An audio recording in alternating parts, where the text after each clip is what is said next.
o sa sarili natin, gawa na natin ang paraan yung wala sa atin. Huwag yung hahayaan na doon mo hihingi sa kapatid mo yung wala sa'yo. Saka, Kasi mahirap, hindi natin alam na hindi naman tayo puro mayayaman lahat. oo. Diba?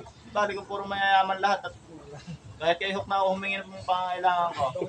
Kami kahit gabing-gabi. Iwasan nyo yung laging gayon. Puntuhan nyo ang sarili ninyo na meron kayo. Ito paano, di ba? Yung obligasyon ba? Simbula mo na yung kay Sismaya. Okay, yung ating bang, okay na? Kagaya ngayon pala sir, maidagdag ko pa. Tuloy tayo sa July 14.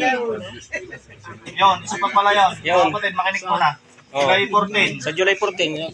May marking tayo. Ang host ay Black Eagle na ang gaganapin lang ay sa Mother Chapter. Oo. Si Jason Lino. Yung po'y ako na pala yun. Tagal na.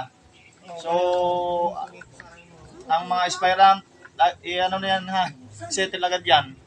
Tapos yung payment, tapos aspirant. Ako mayroon 3. Hindi dapat mauna ang aspirant kaysa sa payment. Hiningihan ka na yata.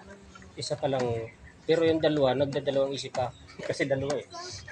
Pero binigyan na niya ng... Jimmy, pagka maaga pa, ay pa-declare agad kung ilang kumpirmado ang magiging aspirant. Ha? Akin Hindi 3 lang. tayo iaasa ng marami nga ay pagkasapit naman ng okasyon o wala. Di bali pa sabi nga niya ma, kaya di bali pa isa-isa dalawa, basta may round.